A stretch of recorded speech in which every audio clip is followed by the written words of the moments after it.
Welcome to episode 2 of Project W, where we're taking you on a journey to create more opportunities, sales, and growth for your business using Walmart.com.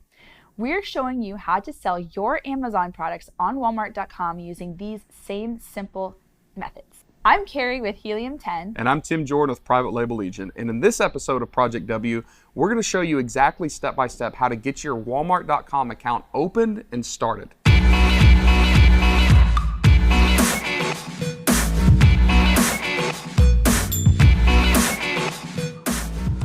So in last week's episode, we gave you a list of questions you have to ask yourself if it's a good time for you to go to Walmart.com. But in this episode, we're actually going to give you the exact list of how to get started.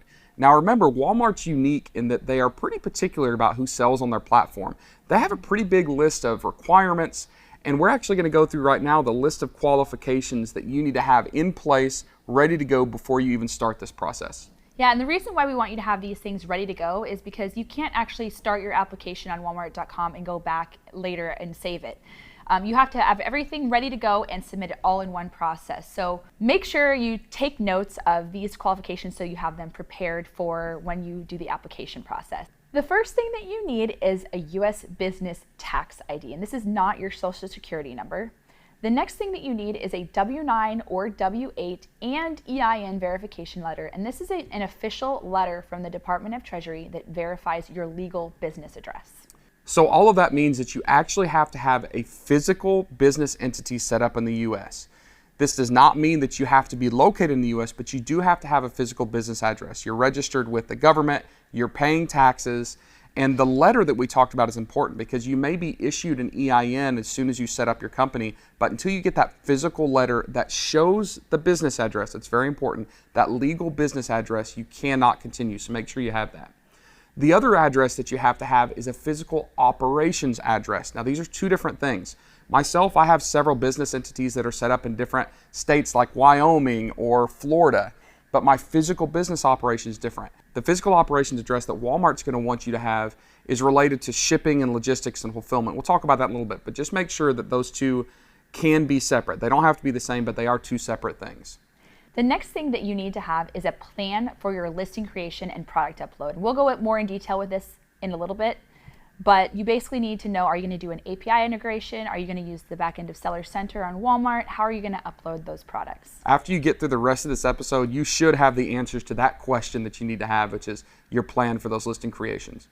The next things you're going to need to know, which you probably should off the top of your head already, is your primary product categories, how big your catalog size is, how many SKUs do you have, all of that related info, right? The UPCs or GTINs associated with those. You're going to need to know all those.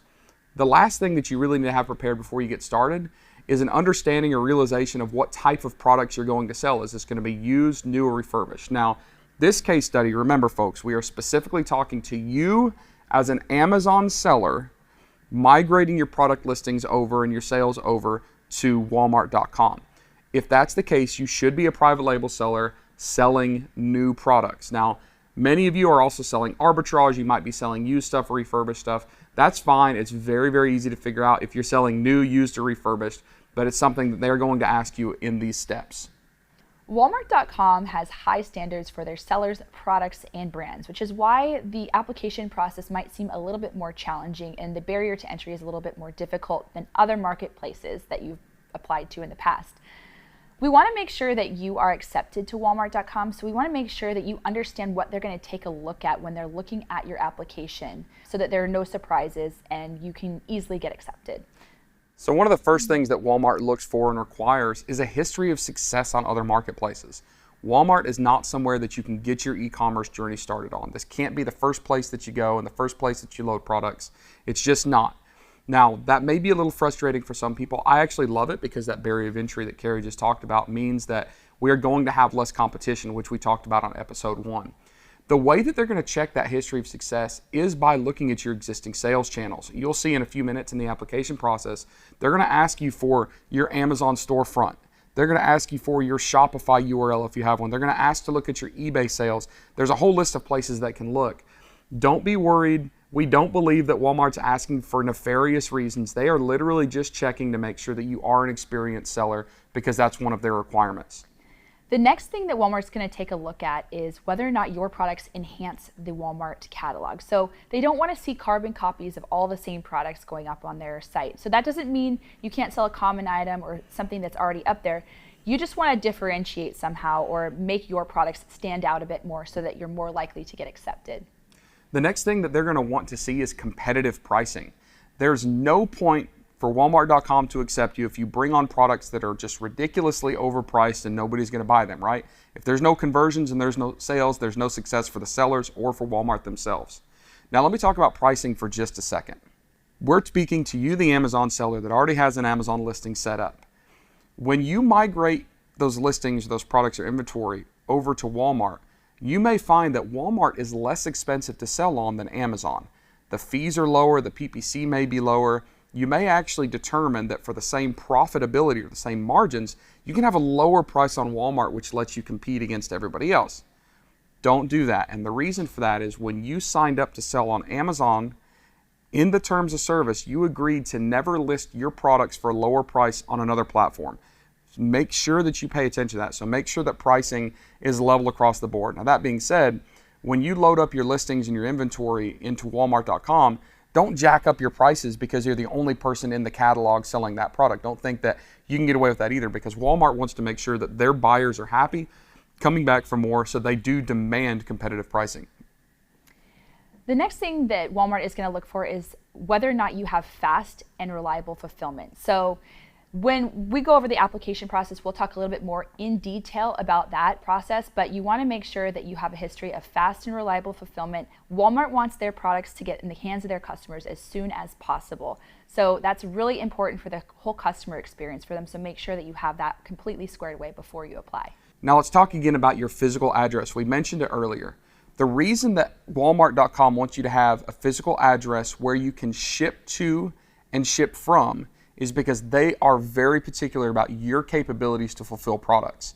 Now, Walmart has Walmart Fulfillment Service. They have the partnership with Deliver, and they have these third-party fulfillment options. But if all of those go by the wayside, if they get turned off tomorrow for some reason, Walmart wants you to be able to ship yourself. This is why that physical address is so important. Now, for the majority of us, that's going to be a 3PL or third-party logistics center. It's going to be a warehouse. It could be multiple places. But in the due diligence, looking at us as potential sellers, they're going to make sure that our physical address isn't the 12th floor of the apartment building that we live on in South Beach, Miami, right? Because obviously we can't fulfill products in and out of there. So make sure that it is a legitimate business address for the purpose of being able to fulfill products if you need to. The last thing that you want to make sure to have is excellent customer service. So the way that Walmart takes a look at this is they go to the other platforms where you're already selling, and they're going to take a look at your seller ratings as well as your product ratings. So if your ratings are low and there's a lot of complaints about your products or your service, I would recommend that you make sure to improve those before you apply to Walmart.com, because that's probably going to be a reason for you to be rejected. So make sure that you have all of those ratings up and squared away before you even get started. Another thing that you have to have for customer service is the capability to communicate quickly and efficiently with your customers. Walmart's unique in that they want us communicating with their customers, which is different than Amazon. So you'll see later on there are some requirements, like they want you to have a phone number that your customers can call, that if you don't have a voicemail set up, you're immediately able to answer it, or you answer a voicemail within a certain period of time, you answer emails within a certain period of time, things like that. So customer service, very, very important. So in summary, there's a big list of things that Walmart.com looks at for you particularly to make sure that you're going to be a good fit and that you're going to do a good job essentially selling on Walmart. Those things are the nice catalogs, the great customer service, having experience as a seller, and the capabilities to fulfill and ship products yourself if you have to.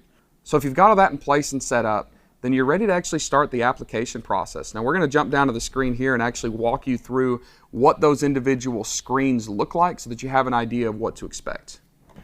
Okay, so we wanted to give you an idea of what the application looks like so that you know what to expect. So we've got some screenshots of the application. And remember, like I said, you can't go back and save, so we have screenshots and not an actual live walkthrough here, just to help you out.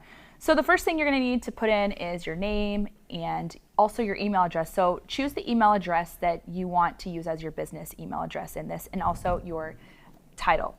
The verify reCAPTCHA, make sure you do this. I had to do it multiple times when I was applying, so make sure you take care and do that every time that you go through a different section. So this next screen pertains to all the legal stuff that we talked about with your business. This is your W-9 or your W-8. This is your EIN. This is your legal company name. Now, if you look at this, most of this is pretty intuitive. There's a couple things here. One is the DBA, the doing business as. If you have an LLC and you're doing business as separately, like maybe that's your Amazon business, make sure you list that. If you do not have a separate DBA, just make sure it's the exact same as your legal company name. So your legal company name and your DBA are going to be exactly the same. Your state of incorporation, that's the state where your business entity is based. Most of us are not going to be publicly traded. The tax ID, of course, is the EIN and the year that it's founded. And they'll actually go back and check that and make sure it all lines up with the Department of Treasury.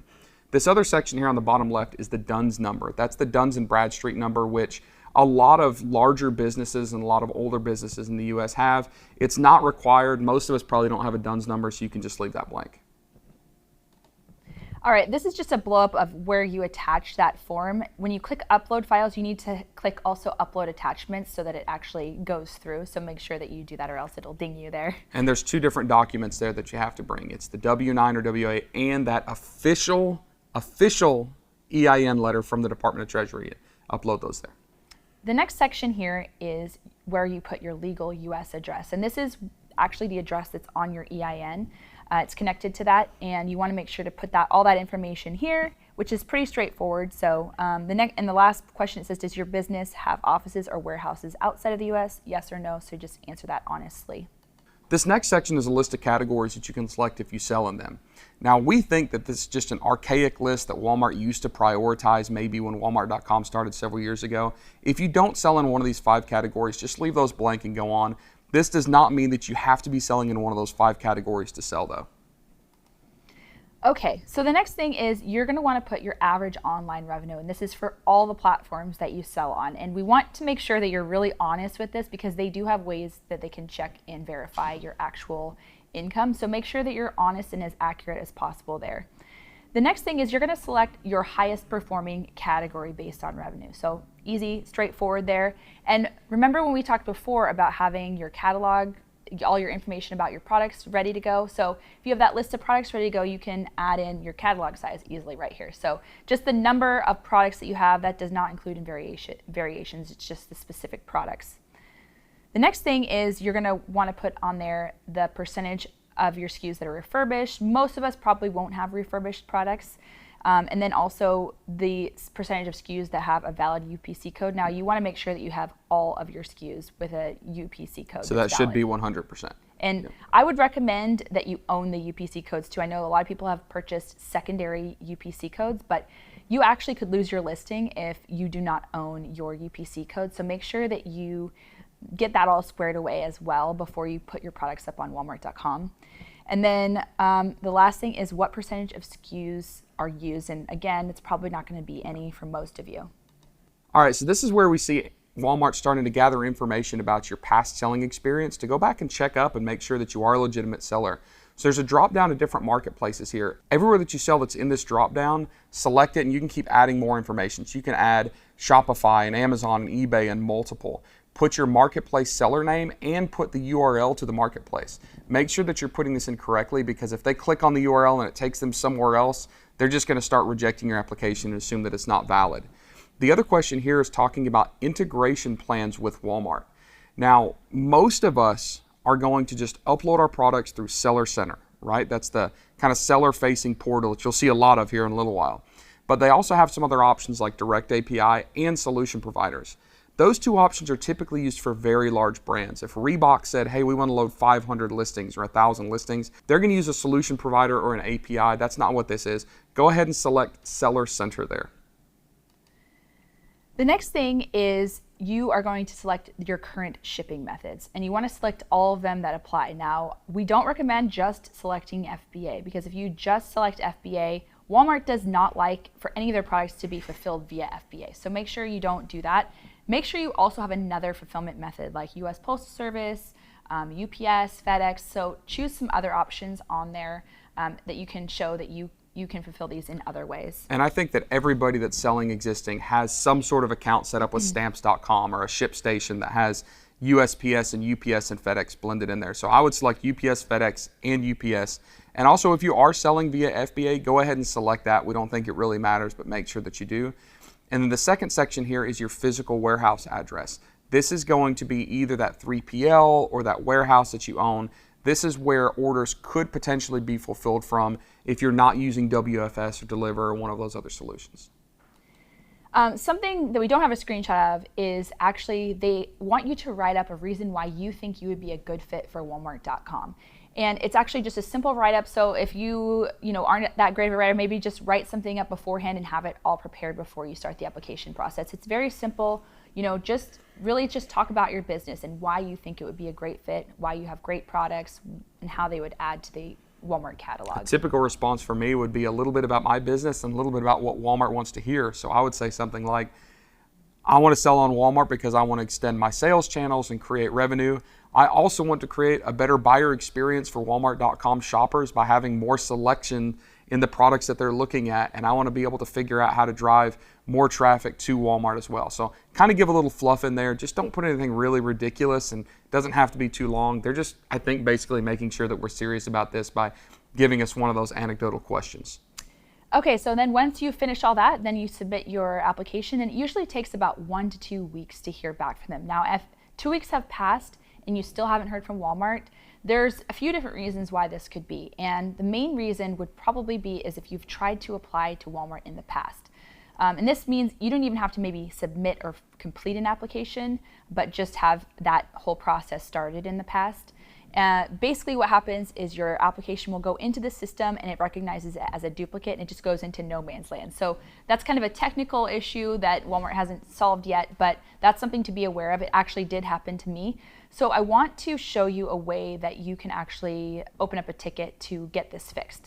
Now, while she's pulling up the screen share to show you the process to open up a ticket and figure out why you haven't gotten a response, understand that the typical response time is 1, 2, maybe 3 weeks. If you get to 2 weeks and you haven't heard anything, don't panic, don't freak out. We suggest giving them 30 days, right? They could have had a big backlog, there could have been a holiday, something like that. So we would wait for 30 days, and if you haven't received a response at all, then we're gonna go ahead and open this ticket. And this is how you do that. Okay, so the first thing you're gonna do is you're gonna go to sellerhelp.walmart.com/seller, okay? So this is in the seller help section. If you just Google it, you can usually find the seller help. The next thing you're gonna click on is support, okay? So click on the support button. And then you're gonna select a support category, and that is going to be password and other access issues. And then the next thing is you're gonna click on other access issue. So when you click on other access issue, it gives you the ability to open a case via email. So that is the way that you get around, not having a Seller Center account already. And that's usually the way that you're gonna submit a ticket, but this is the way that you open up via email. When you open up that email, you want to give them as much information as you can so that they can find your application and match it up. And I would recommend explaining that you have applied in the past and you think that that maybe the system isn't recognizing your application. Give your email address that you applied with, your name, all the information possible that you can in this email so that they have everything that they need to be able to find you. And some of you that apply are going to get rejected, right? There's a lot of reasons that you can reject it. Sometimes it's legitimate, sometimes it's not. But you will be notified if you're rejected, right? We just talked about opening a case if you don't hear anything at all. Right now we're talking about getting rejected, in which you will receive a notification for sure. Now there's a lot of reasons, like I said, that could be, and it could be because you just don't have the requirements. We see a lot of people that don't have a U.S. business entity, or they're not accurately putting in their information. They're going to get rejected. But there's some other reasons too. Yeah, just like Tim said, if you don't have accurate information that doesn't line up with your application, then that's a good reason why they're going to reject you. So you need to make sure, go back and check everything, do it with a fine-tooth comb, make sure that everything matches and your revenue is accurate, everything. Another thing is you maybe didn't have the address and that information accurate. So if you have the business address is mixed up, or you didn't put the correct one that you had, make sure to go back and specify that if when you do write an email to appeal this, that you accidentally put the wrong address in or whatever the issue is. All right, now if you get rejected and you know beyond a shadow of a doubt that everything that you put in is correct and that you're completely qualified, you can go back through that process that we just showed you to open up a case and ask for a review. Now, in the comments section, make sure you spell everything out plainly. I applied on X date. I know that I went through and checked my requirements, the qualifications. I should be completely eligible to open up an account, and then explain the key points. Go through all of those things. I do have marketplace experience. Here's the URLs that I showed. Here's the fulfillment system and the upload process that I had in place. Here's a copy of my W-9 and of my EIN letter, and the address is matched. Like, go through this whole list that we just showed you.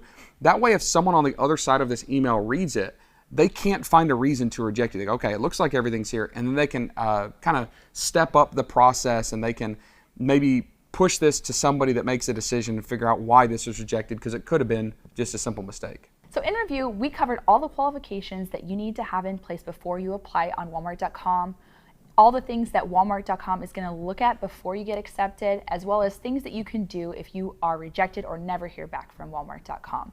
If you want to review the show notes for this episode or review all of the Project W episodes and resources at helium10.com/Project W. So on the next episode, we're going to get into product and keyword research, one of my favorite things. So make sure to watch this next episode.